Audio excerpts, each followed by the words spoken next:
festa ontem lá no ginásio Arena, é isso mesmo? Goiânia Arena.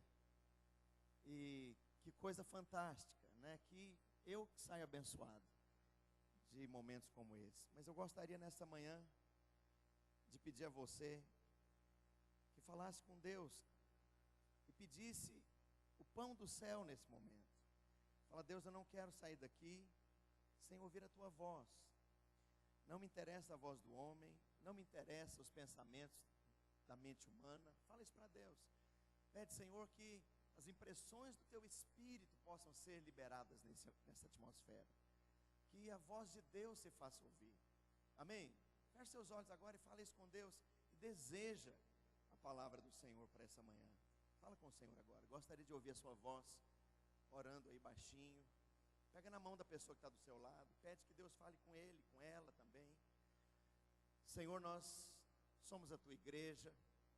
Precisamos da tua graça e da tua misericórdia, Senhor. Ó Deus, desejamos nessa hora ouvir a tua voz. Nos assentamos aos teus pés como crianças famintas em busca de pão. Meu Deus, e é a tua palavra, é só a tua palavra. É só a operação da palavra e do Espírito que nos transforma, que nos muda. Sem isso, Senhor, nós somos pessoas duras, Senhor, sem sensibilidade. Pedimos ao Senhor, com o nosso coração aberto, sincero nessa manhã, que o Senhor, ó Deus, nos mude nessa manhã, pelo efeito da tua palavra e do teu Espírito. Diga assim: Senhor Jesus, eu abro o meu coração para o teu Espírito Santo e para a tua boa palavra, em nome de Jesus. Queridos, eu gostaria de falar, de ministrar uma palavra nessa manhã, que eu não tenho costume de ministrar. E, assim, os irmãos já me conhecem há longa data, né? E é um assunto que não tem jeito. À medida que a gente se expõe a ele, um diagnóstico é feito da nossa realidade espiritual. E eu quero ser o primeiro a estar debaixo dessa luz. E eu vou pregar em cima de um versículo que eu só ouvi evangelistas pregando. Mas ele vai tão além de uma palavra evangelística. Ele tem a ver com você e comigo. E está num versículo que você conhece de trás para frente, de cima para baixo, de baixo para cima. E está lá em João capítulo 3, verso 16. Queria que você abrisse sua Bíblia lá. Apesar de você conhecer, eu quero que você aponta na Bíblia, põe o dedo nesse versículo. E nós vamos ler juntos em uníssono, na versão revista e atualizada. E nós vamos parar na palavra filho. Vamos ler juntos? 1, 2, 3. Porque Deus amou ao mundo de tal maneira que deu seu filho. Só as irmãs. 1, 2 e...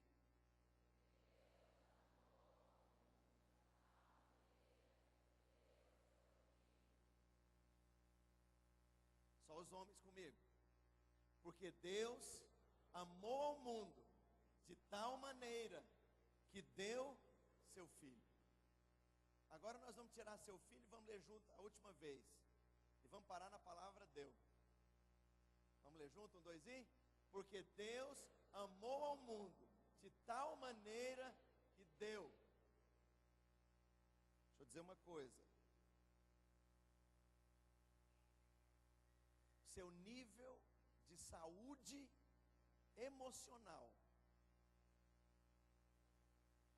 é medido, é exposto, é estampado por aquilo que você é capaz de dar, por aquilo que você dá para sua esposa, aquilo que você pode oferecer a ela, por aquilo que você dá para os seus filhos numa base regular, por aquilo que você dá para os seus filhos espirituais, para os seus discípulos, para aquilo que você dá para Deus.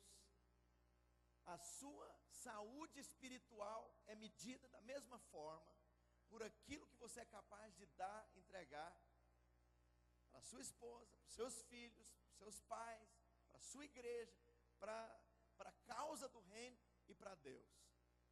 A sua realidade, o seu nível de maturidade espiritual, o seu nível de maturidade emocional, o seu nível de maturidade para a vida, é diretamente proporcional àquilo que você consegue dar, àquilo que você é capaz de entregar, àquilo que você é capaz de investir, aquilo que você é capaz de pôr na vida dos outros, sejam eles quais forem, esposa, filhos, igreja, discípulos, o reino, Jesus, Deus, o altar.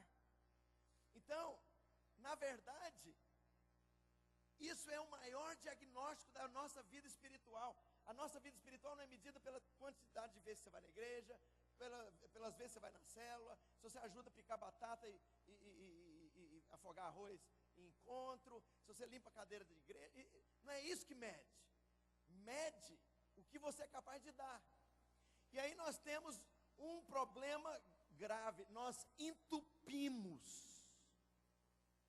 Dá um nó, a gente não avança, porque nós não somos capazes de dar coisa nenhuma, a menos que Deus faça uma obra e nos leve ao mesmo nível de coração, de motivações, de liberdade, de saúde dele próprio.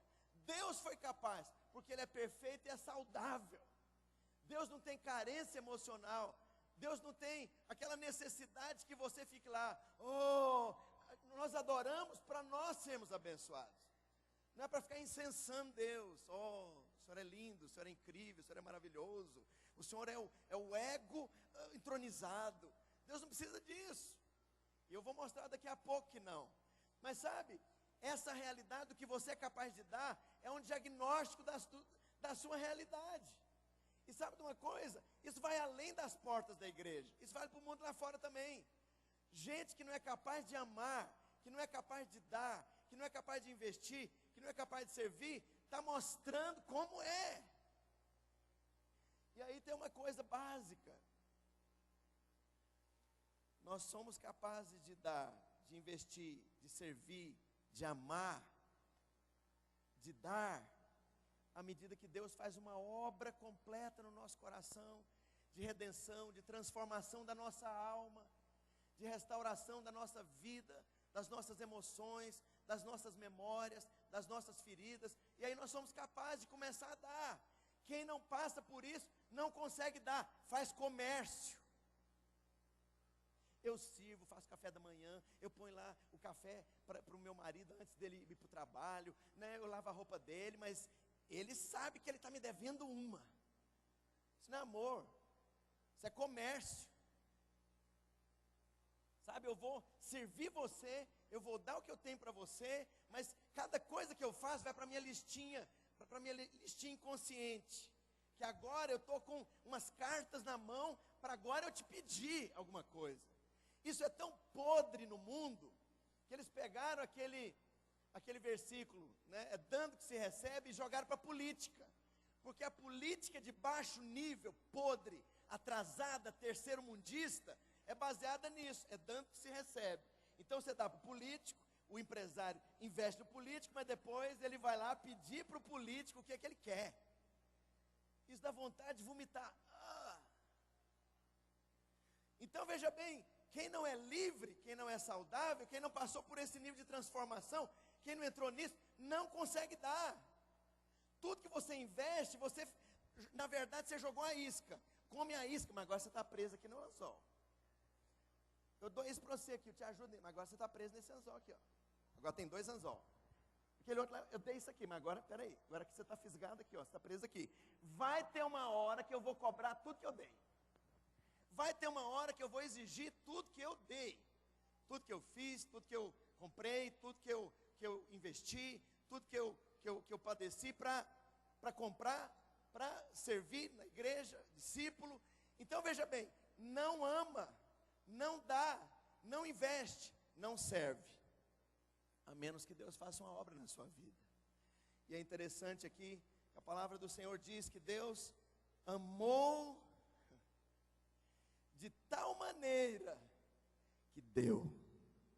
Mas Deus deu o quê? Deus deu o que ninguém dá. Eu nunca ia dar filho meu para você, para morrer no seu lugar. Você está doido? Eu nunca. Não é que eu não quero, eu não alcanço isso. É além. Eu garanto, você não daria o seu filho para morrer por mim ou por qualquer outro pecador safado, miserável, cachaceiro. Você daria seu filho? Então, olha onde nós estamos. Nós estamos num nível aqui de perfeição, de saúde emocional de Deus, que transcende qualquer capacidade nossa de alcançar. É muito além. Deus deu o que você não dá. Deus deu o que você nunca daria. Deus deu o que você nunca vai ser capaz de dar. Porque a perfeição alta, nobre, elevada em último grau de nobreza de Deus, é que levou ele a essa capacidade de dar o que ninguém dá, de entregar o que ninguém entrega. E esse dar, esse entregar, tem a ver com uma perda muito aguda, com uma dor da perda. E aí nós vamos até definir o que é amor. Se você não consegue, se você não quer sofrer, não queira amar. Porque é impossível amar sem sofrer. Nós temos o entendimento mundano que amor é prazer. É por isso que tem tanta família abandonada. É por isso que tem tanto homem que faz 3, 4, 10 filhos, larga a mulher, arruma outra. E deixa a mulher lá com aquela penca de filhos. Então, se você não quer amar, melhor, se você não quer sofrer, desiste de amar. Quando você vai ter filho, nós vimos aqui um bocado de gente que tem filho. Eu pergunto, alguém aqui, por amor do seu filho, não sofreu? Criar filho não envolve sofrimento, desconforto, preocupação, dor, trabalho, tirar coisa da sua boca para dar para o menino, largar de comprar coisa para comprar o que é preciso para ele, ver a alegria deles, mesmo sabendo que tem coisa que você não vai poder fazer. Você deixou de comprar para si. Nunca houve crise de madrugada, de você orar, de você chorar, de você buscar a Deus. Não teve doença que te preocupou. Lembro de ocasiões, os meus filhos gêmeos, eles sempre foram muito frágeis, até uns 8 anos, porque nasceram com baixo peso, baixa imunidade, e olha, a cada mês e meio, 2 meses era antibiótico. Mas foram anos desse jeito. E houve momentos aqui em Goiânia, uma vez que a Valneide veio, nós tiramos uns 10 dias de férias, nós estávamos em Portugal ainda. Esses meninos foram parar no hospital, porque a pneumonia foi ficando grave, remédio não resolvia. E aí eu tive que voltar antes, eles não estavam doentes ainda. A Valneide liga em lágrimas lá para mim, olha, a hora é agora, porque a coisa está feia. Então veja bem, se você ama seu filho, você sofre por ele. Alô? Se você ama sua esposa, o amor vai envolver sofrimento em algum nível, de investimento, de dor. Perdoar é amar, mas perdoar é perda.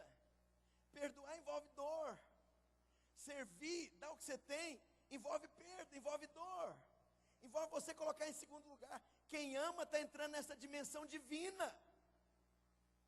Então, se você não quer sofrer, desiste de amar. Porque na verdade você não quer amar, você quer uma festa. Você quer embarcar numa boa, numa gostosinha, numa coisa legal. Eu vou te falar, casamento é muito mais do que uma coisa legal. Tem muita beleza, tem muito romance, tem muita alegria, tem prazer, tem propósito comum, tem suprimento, tem satisfação, tem realização, mas tem sofrimento. E aí o apóstolo Paulo até fala, quisera eu, solteiros, poupar-vos, e aí ele usa o termo, das aflições do casamento. Então, se você não quer ter aflição, não casa, porque casamento envolve aflição. Tem dia que a mulher acorda com a avó atrás do toco, ela tem o TPM, e eu nunca entendi se o TPM era o pós ou o pré, ou os dois. Então é dobrado. E tem dia que quem está com TPM é o homem. Vai vivendo junto, pega, transfere. Aí a mulher acorda louvando ao Senhor, alegre. Quem está com a avó atrás do toco é o marido. Por quê? Não aconteceu nada, não tem nada diferente. Mas está lá o homem de cara comprida, está lá o homem porque está esperando o que ela não fez, está cobrando o que ela não deu, está lá exigindo o que ela não está disposta a fazer, está lá exigindo que ela seja o que ela não é, que ela faça o que ela não faz, que ela consiga o que ela não consegue. Isso envolve aflição. Então, se você não quer sofrer, não quer perder, desiste de amar. É impossível amar sem sofrer. E aí, nós temos então a grande distinção entre Deus e o diabo. Por que que Deus amou? Se Ele não precisa, se Ele não tem carência, se Ele não precisa de um povo lá lambendo o pé dele de noite, para quê isso? Se Deus sabe de tudo, e sabe, e Ele sabia que haveria queda, isso seria um problemão para Deus, por que que Ele criou o homem ainda assim? A resposta para isso está lá em João, Evangelho de João. A Bíblia diz, no princípio era o Verbo estava com Deus, e o Verbo era Deus. O que significa isso? Deus era perfeito no seu relacionamento como Deus triuno. Deus era perfeito, não tinha necessidade de nada. Mas houve um momento que Deus pensou comigo, com Ele próprio. Eu não posso ficar com toda essa glória só para mim. Isso tem que expandir, isso tem que ser conhecido, isso tem que ser desfrutado. Eu não posso ficar com essa grandeza, eu não posso ficar com essa preciosidade só minha. E porque Deus não é egoísta, a Bíblia continua lá no Evangelho de João. Todas as coisas foram feitas por intermédio dEle, e sem Ele nada do que foi feito se fez.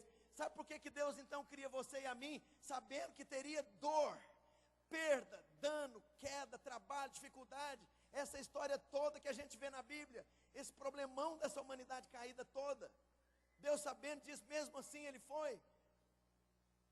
Porque Deus queria compartilhar, distribuir, levar você a participar dessa beleza, dessa glória, dessa grandeza, mesmo envolvendo a dor, a perda do amor, mesmo Ele sabendo que Ele teria que dar o que você e eu não damos, mesmo Deus sabendo que teria que entregar o que era difícil demais entregar, sabe, na conclusão divina vai valer a pena eu ter uma família de filhos e filhas iguais a Jesus, que experimenta dessa mesma glória, experimenta dessa mesma grandeza e dessa mesma beleza, mergulhar na divindade. É isso que Deus está dando para você. Paulo falando lá em Gálatas que a herança de Abraão, sabe o que era? Para nós os gentios, é o Espírito. E sabe o que é o Espírito Santo? É você mergulhar na divindade. Então o seu futuro, o seu passado nós viemos dele, subsistimos nele, e todos nós estamos caminhando para ele. O seu final é Jesus, é mergulhar na divindade, é participar da glória de Deus, é ser embebido dessa grandeza, é ser mergulhado, encharcado, molhado, envolvido, colocado dentro, perfeitamente dentro dessa grandeza do próprio Deus. Então veja bem como é que ele faria isso, através desse projeto de compartilhar, de distribuir, de dar.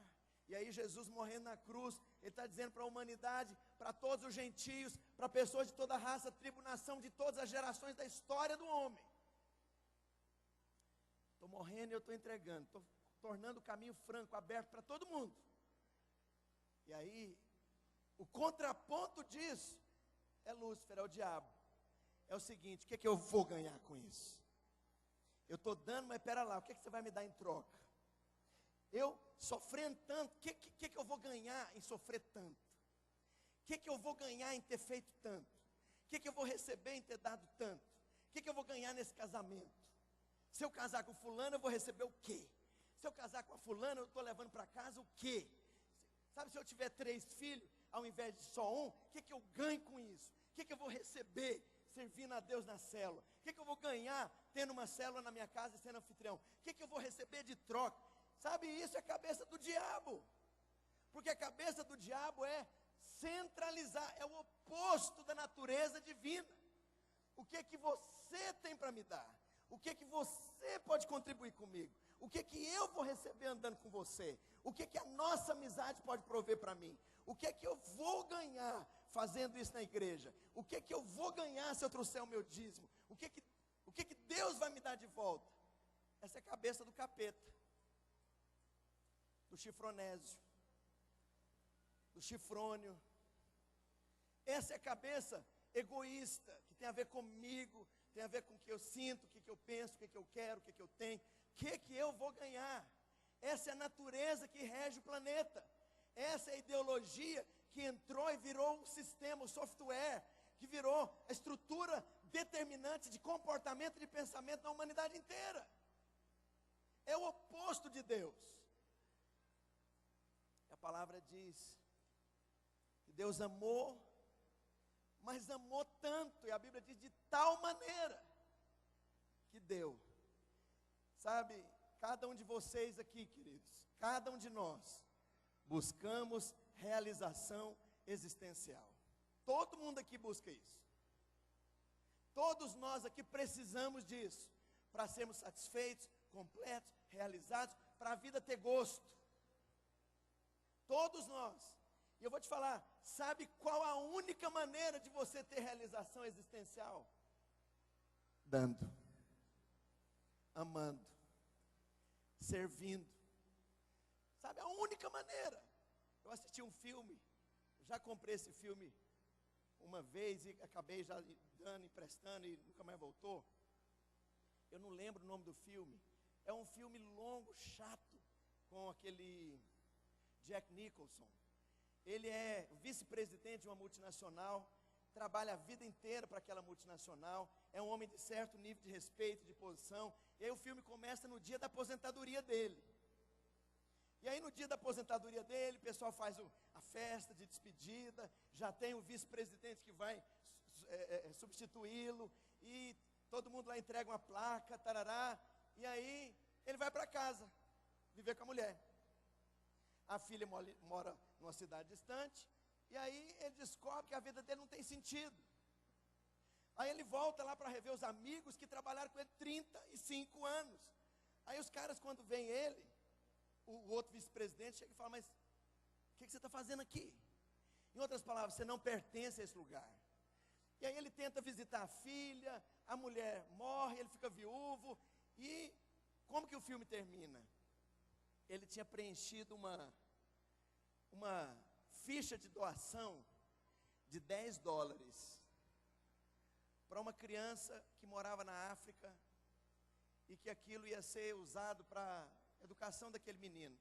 $10 ia pagar um mês de escola para aquela criança num trabalho social cristão. E aí ele está lá na cadeira frustrado, pensando em morrer. Aí chega a resposta, a carta do menininho, pretinho, escreveu lá, muito obrigado, Senhor não sabe como o Senhor mudou a minha vida, com essa doação de amor de $10. Esse homem na cadeira é tomado por uma convulsão em pranto, porque ele descobre que $10, de dezenas de milhares que ele gastou em outras coisas durante o transcorrer da história, é os $10 que fez a diferença dele sentir satisfação no final da vida. Interessante que, sabe, só atingem esse nível de capacidade de dar, de investir, aquelas pessoas que já resolveram as questões de ego, de identidade, de cobiça, dessa coisa mercantilista de amor, sabe? Se não for assim, Deus vai nos levar primeiro num processo de restaurar, de consertar, de curar o nosso coração, para você ser livre, para entregar, e não ter expectativa nenhuma do que você deu. Isso é dar segundo Deus. Não cobrar, não jogar linha de anzol para a pessoa morder e depois você ficar cobrando aquilo. É interessante como Deus compartilha. É completamente o inverso do diabo, que acumula. Deus compartilha, presta atenção, o diabo acumula. Aí você fala: pastor, você está querendo dizer que é errado eu ter uma reserva, eu ter investimento? Não, não estou dizendo isso não. Eu estou dizendo que no final da história, o que você dá, o que você investe, o que você ama, guiado por Deus, isso é o diagnóstico da sua realidade. Para aquela viúva pobre, uma moedinha era tudo. Proporcionalmente, você que é rico, o que é você realmente demonstrar que ama? E aí nós temos que ficar envergonhados em relação ao mundo. Está havendo um movimento liderado pelo Bill Gates. Todo mundo sabe o que é o Bill Gates. Bill Gates é o presidente da Microsoft. Durante vários anos ele tem sido o homem mais rico do mundo. Compete com o outro, acho que é um mexicano, que é dono de um sistema de televisão, jornal, um cara que é muito rico. Mas a fortuna do Bill Gates, alguns anos atrás, era de 40 bilhões de dólares. É quase um quarto de todo o dinheiro que o Brasil conseguiu guardar esses anos todos. É dinheiro demais, não é milhões, é bilhões de dólares. Aí o Bill Gates, junto com outros ricaços, eles reuniram e agora eles estão determinados a fazer um movimento entre esse clube fechado dos bilionários, não é milionário não, é bilionário, para dar metade da fortuna para obras sociais ao redor do mundo. Sabe, se o Bill Gates, que é movido só por um senso de realidade, o que eu vou fazer com tanto dinheiro? Eu não preciso desse tanto dinheiro. 1/10 de tudo que eu tenho, eu vou viver podre de rico até o final da vida. Para que eu vou ter? Para que eu vou ficar com 40, 50 bilhões de dólares? Então o senso da sabedoria prática desses homens é movido pela realidade. Não é nem movido por esse amor, por esse altruísmo. Eu queria saber, se eles tivessem só 100 mil dólares, se eles iam dar. Você está entendendo onde que eu estou querendo chegar? Mas sabe, amados, quem Deus ama? Deus ama de tal maneira que deu seu filho. Quem Deus ama? E é interessante que Deus ama quem não tem nada. Deus ama o pobre. Deus ama a viúva. Deus ama o órfão. Deus ama o desesperado. Deus ama o da sarjeta. Deus ama o oprimido. Deus ama o estrangeiro. E no lugar da Bíblia, Deus diz que ai daquele que faz oprimir, ou oprime, o órfão, a viúva e o estrangeiro, porque eu ouvirei e julgarei, diz o Senhor. Sabe o que significa isso? Deus escolhe quem não tem, para ser foco principal do amor dele, desse dar dele, desse entregar, desse investir. Sabe, às vezes a gente acha que certas obras são especiais do nosso ponto de vista. Mas um tempo atrás eu vi um testemunho de um irmão que começou a se despertar para trabalho com prostitutas, viciados e pessoas que caíram na rua, homeless, sem teto. E os milagres que começaram a acontecer, e coisas extraordinárias, e depois Deus falando, porque eu habito com esses aflitos. Sabe, quem escolhe essa gente que não tem nada, está escolhendo os favoritos. Porque aí entra naquela questão do vaso cheio e do vaso vazio. Deus enche qual vaso? Deus não enche o vaso que está pela metade. Sabe, pela metade assim, não, do jeito que está, bom, não está tão ruim, tem gente pior do que eu, está muito bom. Você vai ficar com esse bom e nunca vai ter o ótimo. Você vai ter a metade do que é satisfatório. Não, minha célula cresce, assim, demora um ano e meio, mas acaba multiplicando, vai com a forçadinha. Sabe quem Deus ama? Deus ama o vaso vazio. Eu não tenho nada, pastor, eu não tenho nada, irmãos. Eu não sou nada, eu não possuo nada. O que eu tenho de especial? Não tem nada de especial. Eu não tenho dinheiro especial, eu não tenho sabedoria especial, eu sou um bocado de ossos com um bocado de carne mole envolvida neles. Qualquer gripezinha derruba. Estava com o Marcos Mota, que é médico, lá em Cusco, andei comendo umas coisas erradas, fiquei mal. Teve um dia que eu não estava conseguindo nem levantar da cama. Falei, gente, o que é que nós somos? Nós não temos nada. Então veja bem, Quem é o foco desse grande amor de Deus? Primariamente você, quando você se coloca na posição de não ter nada. Fala, Deus, tudo que eu tenho é ilusão. O dinheiro que eu tenho no banco é ilusão. A minha saúde, a minha fortaleza, a minha saúde e o vigor é ilusão. Sabe, o que eu possuo é o Senhor. A Bíblia diz lá que a nossa herança é o Senhor. E aí eu vou te falar uma coisa. Você sabe que Deus tem um ponto fraco? Essa é uma outra pregação que eu ministrei um tempo atrás. Deus tem um ponto fraco. E é curioso que Deus, que é onipotente, que pode tudo, Ele é que escolheu mostrar o ponto fraco. Por que será? Ele está te dando a dica para quando você precisar, você entrar pelo ponto fraco. Sabe o que é o ponto fraco de Deus? Deus não aguenta ver alguém quebrantado, humilhado aos pés dele. Deus não suporta isso. Vai olhar para a história, todas as pessoas que chegaram nesse nível, diante de Deus, quebrantadas, rasgadas, humilhadas, sem nada, diante de Deus, e fala, Senhor, o Senhor é o meu socorro. Olha para Ana, de Samuel, olha aquela circunstância dos juízes lá, em que Israel já tinha pecado, Deus perdoava, o povo voltava para a idolatria, era oprimido de novo, aí ele se arrependiu de novo, chegou um ponto, Deus falou, não vou mais ouvir vocês. Aí ele, Senhor, por favor, nós estamos tão detonados, destruídos, arrebentados, escravizados, oprimidos, mas dessa vez, por favor, Senhor, não, vão e procurem os deuses que vocês escolheram. Aí a Bíblia diz que o povo se humilhou, tirou os deuses estranhos, jejuaram, se curvaram diante do Senhor e falaram, ó Senhor, só mais essa vez, olha para a dor e para o sofrimento do teu povo. E a Bíblia diz, e já não pôde Deus conter a sua misericórdia, por causa da aflição do seu povo. Bem que ele tentou, mas não conseguiu. Por quê? Esse é o ponto fraco. E aí esse ponto fraco que libera esse grande amor de Deus. Aí eu quero perguntar, eu e você, que queremos entender mais desses altos caminhos do Senhor, como é que nós devemos fazer? Entender que é esse tipo de gente que Deus quer amar. Sabe, entender que nós devemos amar quem Deus ama nesse nível. Devemos entender esses caminhos e nos encaixar nele, e parecer com Deus, e resolver as questões desse egoísmo, desse amor mercantilista, comercial. Amor expectativa, amor linha de anzol. Sabe, é nobre demais quando você ama, serve e não espera mais nada.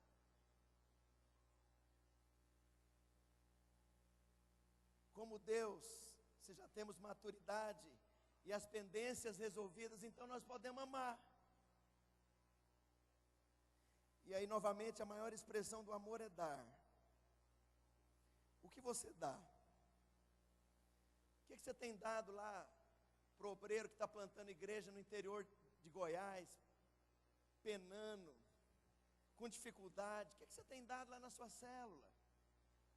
O que você tem investido em amor a irmãos que você sabe que estão desempregados, pessoa que está tendo a luz cortada, filho de viúva nessa igreja, os homens dessa igreja, vocês são pais dessas crianças. Sabe, filha de viúva, órfãos, vai descobrir o pobre, vai descobrir o oprimido, vai descobrir o desesperançoso, vai descobrir o desesperado, vai dar, vai investir.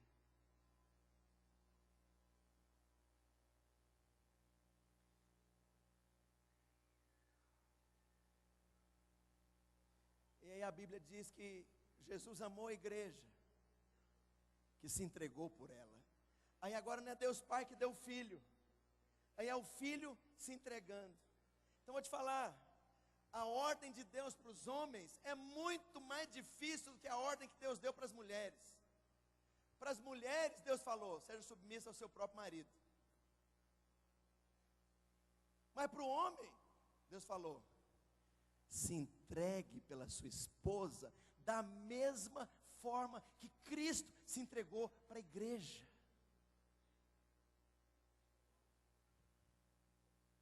acabou tudo aí. Eu nunca vou conseguir fazer isso para Valneide. Eu vou vir fazendo as tripas coração, Messias. Vou dar até meus sapatos furados para Valneide e não vou conseguir. Amar a esposa do mesmo jeito que Cristo se entregou e morreu. Sabe você, marido, que não consegue amar a sua esposa, é porque você está vivo demais, freguês. Você tem que morrer. E sabe qual que é a recomendação do amor de Deus para você nesta manhã? Morre logo. Acaba logo com esse drama. Sabe quando nós temos drama demais para morrer? É porque nós estamos tendo drama demais para amar. E amar não é aquela coisa, receba as flores que lhe dou, em cada uma um beijo meu, muito bonitinho, mas o dia que cortar a luz, está desempregado, menino tossindo, está internado no hospital, e gente perturbando, e cobrador na porta, aí que eu quero ver que amor é esse. Então a Bíblia fala que você deve morrer por ela. E sabe o que é isso? Significa que a responsabilidade sua levar a sua esposa à mesma posição que Abraão levou Sara. Abraão só entrou na promessa de Deus depois que Sara entrou no mesmo nível. Depois que Sara entrou no mesmo nível de fé. E isso era investimento, porque a cabeça de Sara era natural. Não, eu tenho uma escrava aqui, ela é bonitinha, cheirosa, jeitosa, ela é do Egito, mas não tem nada não. Né? Você vai ter um filho com ela e a gente vai considerar que é o nosso filho. Nossa, que saída boa. Resolveu o problema, fez um atalho. E ele vai ter Ismael. Aí Deus falou, mas não era isso? Você gerou isso na base da carne e na base do que é natural. Não foi na base da fé, da promessa e nem do amor. Foi na base do afã de resolver o seu problema, de deixar descendente.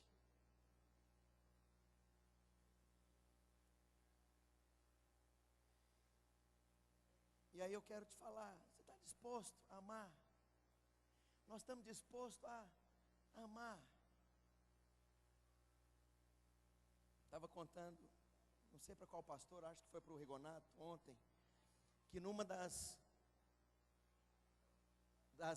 festas de final de ano, de passagem de ano lá em São Paulo, nós tínhamos o culto todo planejado, ia ter palavra, tarará, e nós escolhemos alguns testemunhos. Falei para os pastores das igrejas, olha, escolhe os testemunhos assim melhores, mais intensos, né, mais prático, mais assim desafiador, e leva lá. Aí eu lembro que uma irmã levantou, né, lá de uma das igrejas, lá da Lapa, uma irmãzinha simples, uma jovem senhora, e ela começou a falar ali numa simplicidade, irmãos. Olha, minha vida não tinha sentido, eu chorava muito, porque eu não tinha valor na minha vida, tinha muito problema no meu casamento, porque o meu marido era alcoólatra, eu e os meus filhos sofríamos muito, e ela em lágrimas. Mas sabe, irmãos, Jesus entrou na nossa vida, mudou a nossa história, e sabe, o Espírito Santo foi tomando conta daquele ambiente, e começou a trazer o peso da glória. Uma irmã, nova convertida, e aí ela fala, e Deus é tão bom que salvou meu marido, livrou meu marido do álcool. Fica aí em pé, fulano. Aí levantou o marido lá, traz os meninos aqui. Aí subiu o marido e os meninos, uma família inteira transformada. Contra fatos não há argumentos, contra fatos do amor de Deus não há argumentos. E ali o milagre foi, sabe, foi tão chocante aquele testemunho, de uma família que estava sofrendo. E o amor de Deus, o amor que dá, alcançou alguém, se importou com eles. Alguém foi jejuar, alguém foi orar, alguém teve compaixão, alguém viu o que os olhos de Deus já estão vendo. Eu quero perguntar, os seus olhos estão postos em quê? Em picuinha, em titica, em farofa, em farinha, em franja, em chantilly, em renda? Ou seus olhos estão no que tem consistência, no que é importante, no que é fundamental, no que realmente consiste? Sabe, onde é que os seus olhos estão? Seus olhos estão onde os olhos de amor de Deus estão. Sabe, muitas vezes os nossos olhos não estão. Aí os nossos olhos cobiçam. Os nossos olhos estão vendo só aquela mentalidade egoísta. Sabe, do que eu vou ganhar em te dar isso? Em viver isso? Em fazer isso? Em servir assim? E aí nós começamos naquele culto, depois desse testemunho, cantar aquela música, Milagres. do André Valadão. E a igreja chorava e cantava, e chorava e cantava. E nós fomos lá para a glória, onde Deus está. Né? E olha, acabou, não tem mais palavra, não tem mais nada, não tem mais testemunho, acabou o culto. Acabou o culto, pastor Naor, porque Deus mostrou o amor dele. E ele estava mostrando lá com olhos estampados, claros, né? com a realidade estampada. É isso aqui, vocês entenderam? Que é isso. Sabe onde a Bíblia promete milagres? Quando você ama o perdido, o desesperado, o pecador, o desgraçado, o sem esperança. Aí a Bíblia fala, os sinais seguirão isso. Quando você anunciar o evangelho, aí vai ter milagre. Sabe por que muitas vezes não tem milagre? Porque nós estamos onde Deus não está. Tenho aprendido a sabedoria mineira com o pastor Azemar. E a sabedoria mineira ensina que você deve coçar aonde coça. Onde é que você deve coçar? Sabe qual que é o nosso problema? Muitas vezes nós estamos coçando onde não está coçando. Você tem que coçar onde coça.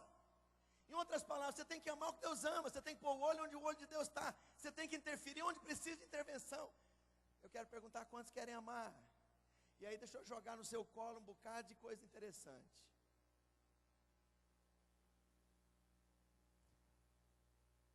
Brasil e Argentina parece que tem assim uma areinha na sopa, não é? Quando teve uma crise lá na Argentina, crise financeira, que abalou os mercados, tudo há uns 6, 7 anos atrás, a Folha de São Paulo publicou um mapa da América do Sul, só que no lugar da Argentina era oceano. Então tiraram o território da Argentina do mapa, né? Então era América do Sul, Brasil ali, Uruguai e a pontinha do Chile. E no lugar da Argentina estava escrito Mar da Tranquilidade. Aquilo ofendeu tantos argentinos. Mas deixa eu te contar uma coisa, e por que eu estou falando isso? Nos arredores de Buenos Aires, nós temos uma célula nossa, que já começou. E os irmãos lá de Interlagos, em São Paulo, já foram lá fazer o primeiro encontro com argentinos pobres. Argentino que torce para a seleção do Maradona. E sabe como que eles receberam os brasileiros? Em amor e lágrimas, com o coração escancarado para Jesus e para o Evangelho, trazido por brasileiros. Aí quando eu vejo argentinos se rendendo a Jesus, eu falo, como é que eu não vou amar um povo desse? Não dou conta de não amar. Então eu quero te falar, da mesma forma que Deus tem feito tantas coisas, Deus está fazendo aqui ao redor de Goiás, nós estamos plantando 70 igrejas. O que objetivamente você está fazendo envolvido nisso? Tem que depender de pastora Luiz vir cá levantar a oferta para você finalmente colocar R$5. Sabe, não é assim que nós vamos ganhar o reino de Deus. E não é assim que funciona o amor de Deus, irmãos. Tirar R$5 de quem tem milhares e dezenas de milhares, centenas de milhares. Isso devia ser espontâneo e ninguém fica nem sabendo. Você põe gasolina no carro do obreiro, que se você pagou o almoço no final de semana, você não consegue pagar os 4 final de semana, você ajunta mais 3 ou 4, cada um vai pagar o final de semana, o almoço da equipe no final de semana. E resolveu o problema. E ninguém ficou sabendo, e pastora Luiz não teve que fazer apelo. E ninguém nunca vai saber que você fez, então não vai te dar ibope nenhum. Se não dá ibope nenhum, você não tem nada a ganhar com isso, você faria? Porque a igreja, infelizmente, é um lugar que a gente vai fazendo, vai começando a ter tendência de fazer política. Eu preciso mostrar meu fruto, eu preciso mostrar que eu dei, eu preciso mostrar que eu fiz, eu preciso mostrar o meu valor. Desculpa, isso não é amor não, isso é comércio. Mas sabe, o que nós podemos fazer então para servir? E essas 70 igrejas, e o povo dessas cidades, por que será que Deus escolheu essas cidades? Tem coisa de Deus aí, queridos. Vai lá servir as crianças, vai lá fazer célula de criança no final de semana, vai lá juntar órfão no interior de Goiás. Me fala uma cidade do interior de Goiás aqui, onde nós estamos plantando igreja. Cristianópolis, vai lá atender o órfão em Cristianópolis. Você é médico, você é doutor, vai lá fazer um atendimento gratuito de limpeza dos dentes dessas crianças. Vai lá e abraça, vai lá e demonstra o amor de Deus. Vai lá e põe no colo, vai lá, leva doce, leva torta. E fala, olha, Jesus é tão bom, querido. Jesus é tão bom, que Ele me mandou aqui eu trazer essa penca de balinha com pirulito para você. Faz uma caixa de tesouro. Sabe que a criança fica louca, fascinada, transtornada, se você fizer? Faz uma caixa, embrulha e coloca uns 7, 10 tipos diferentes de balinha, de biscoito, de picolé, de sorvete, e põe lá e faz aquela caixa do tesouro e deixa eles abrir. Eles vão fazer assim, oh! Quem está trazendo? Ah, é um povo aí que ama a Deus, é um povo aí que veio falar de Jesus. Sabe o que está no inconsciente? A doçura de Jesus está sendo trazida através daquela balinha, daquele chiclete, é uma expressão. É claro que tem muito mais coisa, mas sabe, se você não se importar, você não vai descobrir o que é mais profundo do que isso. Em Angola nós colocamos o pé lá, está tão delicado, está tão difícil, está tão complicado. Nós não temos dinheiro para fazer essas viagens. Pastor Azemar e eu precisamos de ir lá. Não tem dinheiro. Aí fala, pastor, mas não tem. Nós resolvemos estabelecer que o dízimo dos dízimos, vai para a via internacional. Em outras palavras, 1%. E aí nós resolvemos o quê? Tem vários irmãos internacionais aqui que estão recebendo, para estar aqui. É gente casada, que vem fazer reciclagem e tudo. E é desse dinheiro. Sabe quanto sobrou para a gente fazer a obra internacional? R$700. R$700 não dá para comprar uma passagem. Mas talvez você tenha 500.000 milhas guardadas aí no seu Smiles. Investe isso, pastor Azemar, para essas viagens. Sabe, nós precisamos cobrir tantas necessidades. Não tem como. Eu gostaria então, nessa manhã, de fazer uma oferta diferente. Você vai trazer os seus dízimos regulares, normais. Se você tem no coração de trazer a oferta normal, dinheirinho que você está acostumado a trazer, traz. Mas presta atenção. Eu gostaria que nessa manhã você trouxesse uma oferta que é a expressão do seu coração. Talvez não vai ser nem dinheiro. Você vai pegar um papel em branco aí e vai escrever: eu vou investir as minhas milhas na obra missionária internacional, para acontecer encontro na Argentina, ao redor de Buenos Aires, para nós plantarmos igreja em Lima, para nós ajudarmos o obreiro do Peru que foi para Bogotá, para nós podermos financiar essa passagem para o pastor Marcelo e o pastor Azemar irem lá, não sei aonde. Não sei o que você pode fazer. Ou depois você pode procurar a mim, pastor Azemar, pastor Luiz, falar: olha, eu quero me comprometer regularmente com isso. Eu quero terminar falando da experiência maluca que eu tive. Nós pastoreávamos ainda na Luz para os Povos, e um irmão que tem muito dinheiro marcou um dia para eu e a Valneide, os meninos, irmos lá na casa deles para um lanche.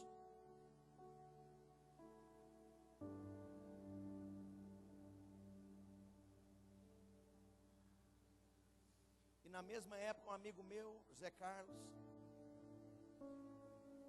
estava indo para a maior favela do Peru, lá em Lima. A cidade inchou porque o povo fugia dos guerrilheiros e virou um favelão chamado Canto Grande. O Sendeiro Luminoso, que era um grupo terrorista, estava presente e matava pastores. As casas não tinham telhado, não tinha água encanada, era um lixão. Aqueles irmãos largaram o conforto do Rio de Janeiro para ir para lá, servir na favela. Estão lá até hoje, plantaram 14 igrejas. E aí, fui então no tal lanche lá na casa desse irmão, que era rico, cheio de dinheiro. Tomamos lanche. Aí ele fez uma surpresa. Ele pegou um pacote, falou: Deus me mandou te dar isso. Eu nunca vi tanto dinheiro reunido, assim, endereçado para mim. Era pacotes de nota de $100. Pacote. Aí eu já pensei: um carro, trocar de sofá. Olha como a gente é trouxa. Fiquei pensando: o que eu vou fazer? O Espírito Santo falou para mim: esse dinheiro não é seu. Aí, como a Bíblia fala que nós devemos testar todas as vozes, eu falei: não, está repreendido, amarrado. Aí o Espírito Santo começou a falar: você vai pegar metade desse dinheiro e vai entregar para o Zé Carlos, porque ele está esperando uma resposta minha. Esperei um mês testando essa voz. Valneide concordou, porque essa coisa tem que concordar com a mulher, senão dá um galho. Estava como um acordo. Fui lá no Colégio Objetivo, ele trabalhava no Colégio Objetivo. Falei: irmão, não me pergunta nada, toma esse dinheiro e toma rápido, Deus abençoe.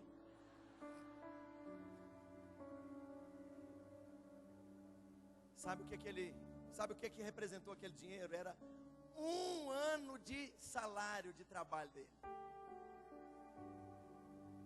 Aí ele falou muitos anos depois para mim, ele falou: Marcelo, você não sabe o que você fez. Eu estava orando, falando: Senhor, o Senhor vai nos sustentar naquela favela, no meio daquela pobreza, o Senhor vai conosco.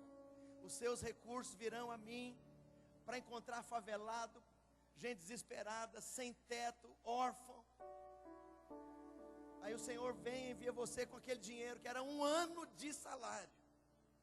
Aí ele foi e decidiu ser missionário. Aquilo determinou a decisão dele. Eu fiquei tão abençoado quando eu soube dessa história, sabe? E o resto eu comprei, fiz uma festa baratinha, e nós resolvemos outras coisas, e Deus nos abençoou, e nós tivemos paz. Quero perguntar: você ama? Deus amou a quem? Deus amou como? Dando tudo, dando o que ninguém dá. E Deus amou no tempo. Deus amou no meio de circunstâncias. Deus escolheu um momento para amar e demonstrar amor. Faça isso. Olha ao seu redor. Quem precisa de amor? E às vezes o amor é serviço, não é dinheiro. Às vezes amor é atenção, não é dinheiro. Mas às vezes amor é você dar dinheiro. Sabe o que significa dinheiro? Tempo de vida. Seu salário representa certo tempo de vida que você vende para o seu patrão. Ele te reembolsa o tempo de vida que você está dando naquele mês de trabalho. Ele te dá em valor monetário. Então dinheiro, para quem trabalha, representa tempo de vida que você gastou, que você investiu, que você queimou. E o seu patrão te reembolsa por esse tempo de vida. Então é isso que significa dinheiro. E às vezes dinheiro vai representar onde realmente o seu amor e o seu coração está. Eu gostaria de levantar uma oferta. Falei com a pastora Luísio. Oferta normal da igreja, porque você tem coração de amor, de aliança. Eu conheço essa igreja. Os irmãos são um povo de amor, de aliança, de encargo. Não tem nada neutro. Ao responder ao chamado baseado nesta palavra, você não está fazendo algo neutro. Você está se conectando com o Espírito e com Deus que está por trás dessa mensagem. Eu quero te perguntar: você quer nos ajudar em Angola? Isso é uma obra apostólica. Ninguém tem título de apóstolo, com rompante de apóstolo, sabe? Mas é lá que a gente vai cuidar de menino catarrento, de gente desesperada, de gente complicada, problemática, doida. É ao redor de Argentina, de Buenos Aires, é lá em Cusco, é em Bogotá, é na Europa. O pastor John Richard está com um déficit de quase $1.000. E está lá batalhando, e não pede nada, não fica cobrando nada. Ele é um lutador, está lá. Será que não tem alguém que poderia completar isso? Falar, pastor, durante 6 meses, durante 1 ano. A pastora Sueli está com tanta pressão ali arredores de Lisboa. Sabe, tem tanta pressão em outros lugares. Precisamos de um pastor para o Japão. Não tem. Tem 3 células nos arredores de Tóquio. Não tem. Talvez o amor é ir, largar o conforto. Talvez a expressão prática de amar é servir na equipe lá de Angola com o pastor Azemar. Largar a sua vida bem boa, confortável, previsível, estável. Será que você está disposto a amar no nível de perder o controle, dar o controle para Deus? Isso é amor. Então nós vamos levantar essa oferta nessa manhã. Gostaria que você ficasse de pé. Mas entenda que a oferta que Deus quer é a sua vida, seu coração. É dar o que você não dava, é entregar o que você não entregava, é olhar para aquilo que Deus deu e ficar com vergonha, e falar, eu nunca vou conseguir dar o que Ele deu, nunca vou conseguir amar de tal maneira. Nós vamos trazer então, feche seus olhos, deixa o Espírito Santo completar, e trazer essa palavra para o âmbito individual. Eu gostaria que a equipe viesse, se vocês pudessem tocar baixinho a música que nós terminamos, vem com o peso da tua glória.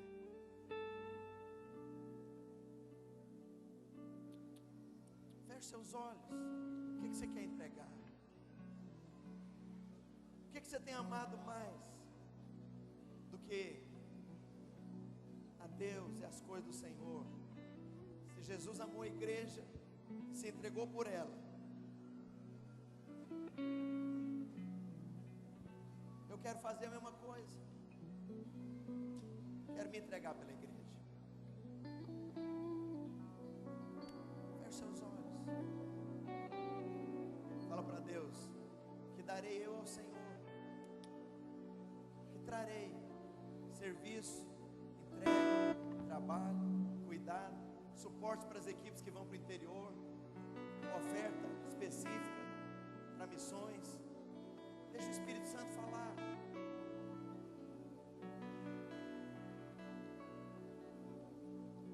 Vamos com temor e reverência então trazer as nossas ofertas, os nossos dízimos.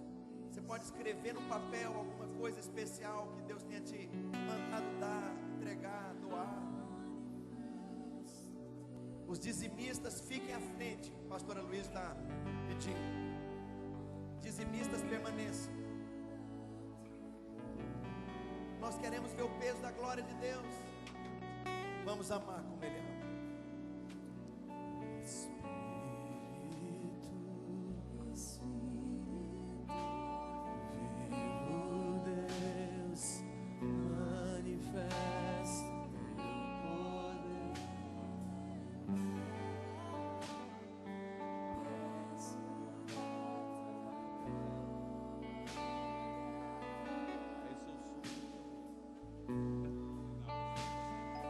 Responda ao Senhor nessa manhã.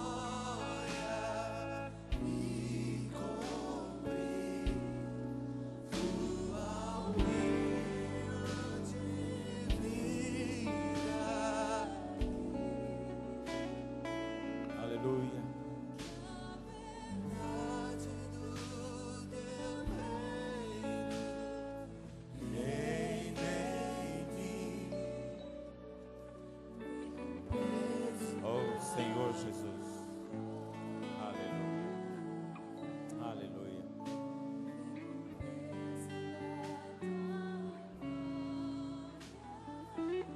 Os irmãos viram, os desafios são inúmeros, são muitos. E temos feito também com o dízimo que você tem entregue aqui todo mês, tem confiado nessa igreja, tem confiado na seriedade desse trabalho. Às vezes a gente chega num momento em que nosso dinheiro não dá para fazer tudo que a gente quer, para enviar todos os pastores que nós queremos, abrir todas as igrejas que têm tido oportunidade. Mas eu quero dizer que Deus vai prosperar você.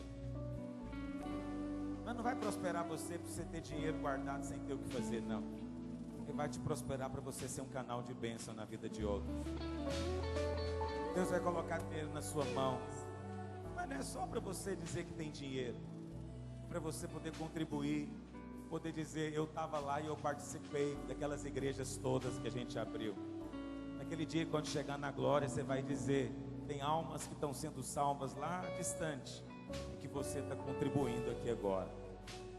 Está contribuindo.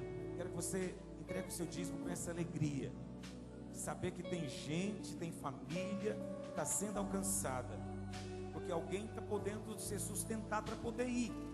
Você está sendo o canal. Não é um privilégio isso? Eu quero dizer para os irmãos que os irmãos são muito amados. Me sinto muito honrado de ser pastor nessa igreja e ser pastor na sua vida, de ver como os irmãos têm tido carinho e empenho com essa obra. Isso tudo enche meu coração de alegria e pode ter certeza, enche o coração de Deus também de alegria pela sua vida. Põe a sua mão no seu peito. Pai, eu quero abençoar cada um dos teus filhos aqui hoje. Pai, quero abençoá-los com prosperidade, mas não a prosperidade do mundo, não a prosperidade do amor ao dinheiro, mas a prosperidade de gente que ama contribuir, que ama ajudar, que ama cooperar, que tem prazer de ver igreja sendo aberta, pastor sendo levantado, missionário sendo enviado, tem prazer de ver a obra do Senhor crescendo e se expandindo, gente salva, transformada pelo teu poder. Te peço hoje, ó Deus, os teus filhos, pela tua unção, experimentem hoje prosperidade, suprimento em abundância nas suas vidas, em nome de Jesus. Amém e amém. Enquanto nós cantamos esse cântico do começo,